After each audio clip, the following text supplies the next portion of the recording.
ഇന്ന് ഞാൻ തയ്യാറാക്കുന്നത് ചിക്കൻ ദം ബിരിയാണിയാണ്. രണ്ടാൾക്കൊക്കെ കഴിക്കാൻ പറ്റുന്ന രീതിയിലുള്ളൊരു ബിരിയാണീൻ്റെ റെസിപ്പിയാണ് കേട്ടോ ഇന്ന് ഞാൻ ചെയ്യുന്നത്. വളരെ പെട്ടെന്ന് തന്നെ ഇത് ഉണ്ടാക്കിയെടുക്കാവുന്നതുമാണ്. ഞാൻ ഈ കടായിൽ തന്നെയാണ് ബിരിയാണി ദം ചെയ്തെടുക്കുന്നത്. അത് കണ്ടു നോക്കിയാലോ. ബാസ്മതി റൈസ് വെച്ചിട്ടാണ് ഈ ബിരിയാണി ഉണ്ടാക്കുന്നത്. ഞാനിതാ ഒരു പാത്രത്തിലേക്ക് 100 ml കൊള്ളുന്ന ഒരു ഗ്ലാസ്സിൽ 2 ഗ്ലാസ് അരി എടുത്തിട്ടുണ്ട്. ഇതിനെ നല്ലപോലെ ഒന്ന് രണ്ട് പ്രാവശ്യം കഴുകിയ ശേഷം നമുക്കിതിന് 10 മിനിറ്റ് ഇതിനെ റെസ്റ്റ് ചെയ്യാനായിട്ട് മാറ്റി വയ്ക്കാം. ഞാനിതിനെ നന്നായിട്ടൊന്ന് കഴുകി കൊണ്ടുവരട്ടെ കേട്ടോ. ബിരിയാണി ഉണ്ടാക്കുമ്പോൾ ആദ്യത്തെ സ്റ്റെപ്പ് ഈ അരി 10 മിനിറ്റ് ഒന്ന് കുതിർത്ത് വെക്കുക എന്നതാണ്. ഇതിന് ഞാൻ 2 പ്രാവശ്യം കഴുകിയ ശേഷം അല്പം വെള്ളം ചേർത്തിട്ട് ഇതിനെ റെസ്റ്റ് ചെയ്യാനായിട്ട് മാറ്റി വെച്ചിട്ടുണ്ട്. ഇതിവിടെ ഇരിക്കട്ടെ. പിന്നെ ഇതാ ഒരു വലിയ സവാളയാണ് ഞാനിവിടെ എടുത്തിട്ടുള്ളത്. വലിയ സവാള ഒന്ന് മതിയാവും കേട്ടോ. ഇതിനെ നമുക്ക് നന്നായിട്ടൊന്ന് കഴുകിയ ശേഷം ഇതിനെ കട്ട് ചെയ്തെടുക്കാം. അതിന് നടുവേ ഒന്ന് പൊളിച്ചിട്ട് നീളത്തിൽ തന്നെ ഞാനിതിനെ മുറിച്ചെടുത്തിട്ടുണ്ട്. 250 ഗ്രാം അരി വെച്ചിട്ടാണ് ഞാൻ ബിരിയാണി ഉണ്ടാക്കിയെടുക്കുന്നത്. അതിനാവശ്യമുള്ള ഉള്ളിയാണ് കേട്ടോ ഇത്. അപ്പോൾ ഒരു ഉള്ളി ചേർത്താൽ മതിയാവും. 1/2 കിലോ ആണെങ്കിൽ രണ്ട് ഉള്ളി ചേർക്കാം. പിന്നെ എടുത്തിട്ടുള്ളത് 2 മീഡിയം സൈസ് തക്കാളിയാണ്. ഇതിനെ നമുക്ക് കഴുകിയ ശേഷം നീളത്തിൽ കട്ട് ചെയ്തെടുക്കാം. പൊടിയായിട്ട് വേണമെങ്കിലും കട്ട് ചെയ്തെടുക്കാം. ഞാനിവിടെ നീളത്തിലാണ് കട്ട് ചെയ്തെടുത്തിട്ടുള്ളത്, എളുപ്പത്തിന് വേണ്ടിയിട്ടാണ് കേട്ടോ. ബിരിയാണിക്ക് ആവശ്യമുള്ള മസാല ഇവിടെ ഞാൻ എടുത്തിട്ടുണ്ട്. ഒരു ബേ ലീഫും 3 ഗ്രാമ്പും 2 ചെറിയ ഏലക്ക എടുത്തിട്ടുണ്ട്. പിന്നെ അതുപോലെ തന്നെ 2 പട്ടൻ്റെ പീസ് എടുത്തിട്ടുണ്ട്. പിന്നെ ചെറിയൊരു കഷ്ണം കൽപ്പാസി എടുത്തിട്ടുണ്ട്. പിന്നെ ഇതാ ഷാജീരകം കുറച്ച് എടുത്തിട്ടുണ്ട് കേട്ടോ. ഒരു 1/4 ടീസ്പൂൺ മതിയാവും. ഇതൊക്കെ വെച്ചിട്ടാണ് ഞാൻ ബിരിയാണി തയ്യാറാക്കുന്നത്. പിന്നെ ഇതാ ഒരു പിടി പുതിനേൻ്റെ ഇലയാണ് കേട്ടോ. നല്ല ഫ്രഷ് ആയിട്ടുള്ള പുതിനേൻ്റെ ഇല ഇതുപോലെ ഒരു കൈപ്പിടി മതിയാവും. ഇത്രയും എടുത്തിട്ടുണ്ട്. അതേപോലെ തന്നെ ഒരു കൈപ്പിടി അളവിൽ നമുക്ക് മല്ലിയില കൂടെ എടുക്കാം.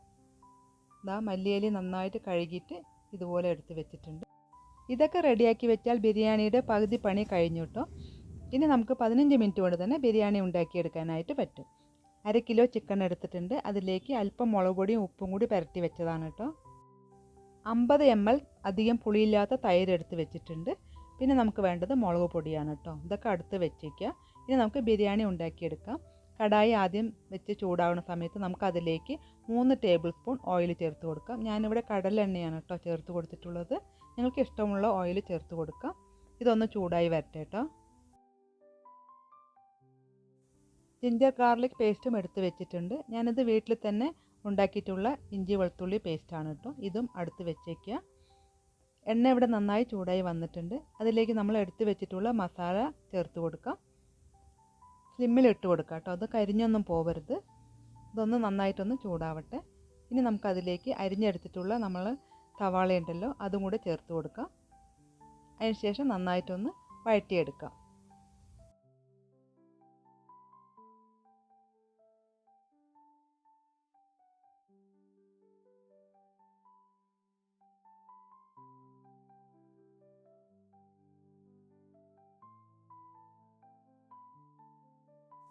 സവാളയോടെ നന്നായിട്ട് വഴന്ന് വന്നിട്ടുണ്ട്. ഏകദേശം ഈ ഒരു കളറാവുന്നവരെ നമുക്കിതിനെ വഴറ്റിയെടുക്കണം കേട്ടോ. ഇനി നമുക്കിതിലേക്ക് മല്ലിയിലയും പുതിനയിലയും കൂടി അരിഞ്ഞത് നമുക്കിതിലേക്ക് ചേർത്ത് കൊടുക്കാം. അതിൻ്റെ കൂടെ തന്നെ നമുക്ക് ജിഞ്ചർ ഗാർലിക് പേസ്റ്റ് ഞാൻ 1 ടേബിൾ സ്പൂണാണ് കേട്ടോ ചേർത്തിട്ടുള്ളത്. അതുപോലെ 1 ടീസ്പൂൺ മുളക് പൊടി കൂടി ഞാൻ ഇതിലേക്ക് ആഡ് ചെയ്ത് കൊടുത്തിട്ടുണ്ട്. ഈ എണ്ണയിൽ തന്നെ മുളക് പൊടി ചേർക്കുമ്പോൾ നല്ലൊരു കളറ് കിട്ടാൻ വേണ്ടിയിട്ടാണ് കേട്ടോ. സ്ലിമ്മിൽ തന്നെ വെച്ച് കൊടുക്കുക, അല്ലെങ്കിൽ മുളക് പൊടിയുടെ നിറമൊക്കെ അങ്ങോട്ട് മാറും. അങ്ങനെ എണ്ണയിലേക്ക് നമ്മൾ മുളക് പൊടിയും ജിഞ്ചർ ഗാർലിക് പേസ്റ്റിൻ്റെയൊക്കെ പച്ച സ്മെല്ല് പോയിട്ടുണ്ട്. അരിഞ്ഞ് വെച്ചിട്ടുള്ള തക്കാളി കൂടെ നമുക്കതിലേക്ക് ചേർത്ത് കൊടുക്കാം. അല്പം ഉപ്പ് കൂടെ ചേർക്കാം. തക്കാളിയൊക്കെ ഒന്ന് സ്മാഷായി വരാൻ വേണ്ടിയിട്ടാണ് കേട്ടോ. ഇനി നന്നായിട്ടൊന്ന് ഇളക്കി യോജിപ്പിക്കുക. ഇളക്കിയ ശേഷം അടപ്പ് കൊണ്ടൊന്ന് അടച്ച് വയ്ക്കുക. 2 മിനിറ്റ് ഇതൊന്ന് വഴന്ന് വരട്ടെ. 2 മിനിറ്റിന് ശേഷം നമുക്ക് തുറന്ന് നോക്കാം. തക്കാളിയൊക്കെ ഏകദേശം നന്നായിട്ടൊന്ന് സ്മാഷായി വന്നിട്ടുണ്ട്. ഇനി നമുക്കതിലേക്ക് ചിക്കൻ ആഡ് ചെയ്ത് കൊടുക്കാം. ചിക്കൻ ഇതിലേക്ക് ചേർത്ത് കൊടുക്കാം. എടുത്തു വെച്ചിട്ടുള്ള തൈര് കൂടെ നമുക്ക് ഇതിലേക്ക് ചേർത്ത് കൊടുക്കാം. ഈ സമയത്ത് തന്നെ അധികം പുളിയില്ലാത്ത തൈരാണ് കേട്ടോ നല്ലത്. ഇനി നന്നായിട്ടൊന്ന് ഇളക്കി യോജിപ്പിക്കുക. ചിക്കനിൽ തൈര് ചേർക്കുമ്പോൾ തന്നെ ചിക്കൻ നല്ല സോഫ്റ്റായിട്ട് തന്നെ വെന്ത് കിട്ടും.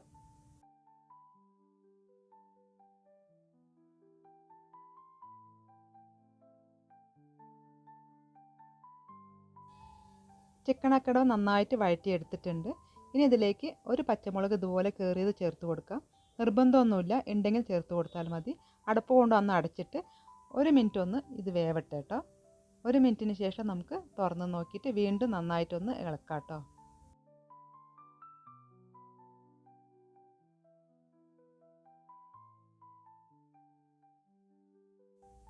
ഇനി ഇതിലേക്ക് നമ്മൾ കുതിർത്ത് വെച്ചിട്ടുള്ള അരിൻ്റെ വെള്ളമൊക്കെ മാറ്റിയ ശേഷം നമുക്ക് ഇതിൻ്റെ മേലെ അരി ഇതുപോലെ അങ്ങ് ചേർത്ത് കൊടുക്കാം.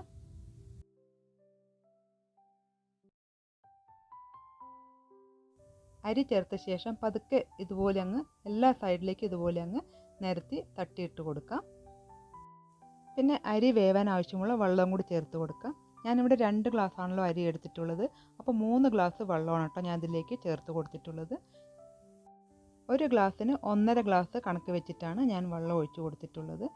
അതിന് ശേഷം നമുക്കിതിനെ പതുക്കെ ഇതുപോലെ ഒന്ന് പതുക്കെ ഇളക്കി കൊടുക്കാനേ പറ്റുള്ളൂ, അല്ലെങ്കിൽ അരിയെല്ലാം പൊട്ടിപ്പോവും.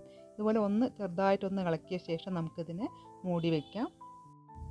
ആദ്യം ഹൈ ഫ്ലെയിമിൽ വെച്ചിട്ട് നല്ലപോലെ ഒന്ന് തിളച്ച് വരട്ടെ കേട്ടോ. ഇതാ വെള്ളമൊക്കെ നന്നായിട്ട് തിളച്ച് വന്നിട്ടുണ്ട്. ഇനി വീണ്ടും നമുക്ക് പതുക്കെ അടിയിൽ നിന്ന് ഇതുപോലെ ഒന്ന് ഇളക്കി കൊടുക്കാം കേട്ടോ. മസാല അരിയിലും ചിക്കനിലൊക്കെ നല്ലപോലെ പിടിക്കാൻ വേണ്ടിയിട്ടാണ് പതുക്കെ ഇതുപോലെ ഒന്ന് ഇളക്കി കൊടുത്തിട്ട് വീണ്ടും നമുക്കിതിന് സ്ലിമ്മിലിട്ട് കൊടുത്തിട്ട് 1 മിനിറ്റ് കൂടെ നമുക്കിതിനെ ഒന്ന് മൂടി വയ്ക്കാം.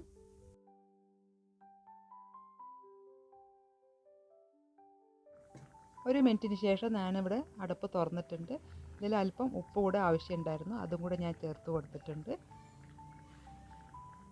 ചിക്കനിൽ ഞാൻ ഉപ്പ് നേരത്തെ ചേർത്തിട്ടുണ്ടായിരുന്നു. അരിക്ക് ആവശ്യമുള്ള ഉപ്പ് ചേർക്കാൻ മറന്നുപോയതാണ്. ഈ സമയത്ത് നമുക്ക് ആവശ്യമുള്ള ഉപ്പ് ഇതിൽ ഈ വെള്ളത്തിൽ ചേർത്ത് കൊടുത്താലും മതിയാവും കേട്ടോ.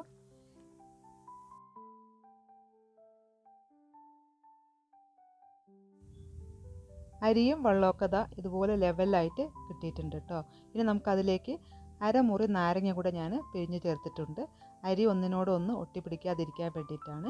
ഇനി അതിന് നന്നായിട്ടൊന്ന് ഇതുപോലെ നന്നായിട്ട് നിരത്തിയ ശേഷം നമുക്ക് അടപ്പ് കൊണ്ട് അടച്ചിട്ട് 10 മിനിറ്റ് ഒന്ന് ലോ ഫ്ലെയിമിൽ ഇട്ട് കൊടുക്കുക കേട്ടോ. 10 മിനിറ്റ് വെച്ചാൽ മതി. ലോ ഫ്ലെയിമിൽ തന്നെ ഇട്ടിരിക്കുക, ഒരിക്കലും കൂട്ടി വെക്കരുത് കേട്ടോ. 10 മിനിറ്റിന് ശേഷം നമുക്കിതിന് തുറന്ന് നോക്കാം. അങ്ങനെ 10 മിനിറ്റ് കഴിഞ്ഞിട്ടുണ്ട്. നമ്മളുടെ ബിരിയാണി ഇവിടെ നല്ല പെർഫെക്റ്റ് ആയിട്ട് വെന്ത് കിട്ടിയിട്ടുണ്ട് കേട്ടോ. പതുക്കെ ഇതുപോലെ അങ്ങ് അടിയിൽ നിന്ന് ഇതുപോലെ ഒന്ന് ഇളക്കി കൊടുക്കുക. നല്ല ടേസ്റ്റി ആയിട്ടുള്ള ബിരിയാണി ഇവിടെ റെഡി ആയിട്ടുണ്ട്. നിങ്ങളും ഈ വീഡിയോ കണ്ടിട്ട് ഇതുപോലെ ട്രൈ ചെയ്ത് നോക്കൂ. ഉറപ്പായിട്ടും നല്ല ടേസ്റ്റ് ആയിട്ടുള്ള ബിരിയാണി നമുക്ക് വീട്ടിൽ തന്നെ ഉണ്ടാക്കിയെടുക്കാം. ഈ ബിരിയാണി ഇവിടെ ഞാൻ 15 മിനിറ്റ് കൊണ്ടാണ് കേട്ടോ തയ്യാറാക്കി എടുത്തിട്ടുള്ളത്. 2 പേർക്ക് വയറ് നിറച്ച് ഇഷ്ടംപോലെ കഴിക്കാനുള്ള ബിരിയാണി ഇതിലുണ്ടാവും. ഈ വീഡിയോ ഇഷ്ടപ്പെടുവാണെങ്കിൽ ഒന്ന് ലൈക്ക് ചെയ്യൂ. അടുത്ത പുതിയൊരു വീഡിയോ ആയിട്ട് വീണ്ടും വരാം. Thank you.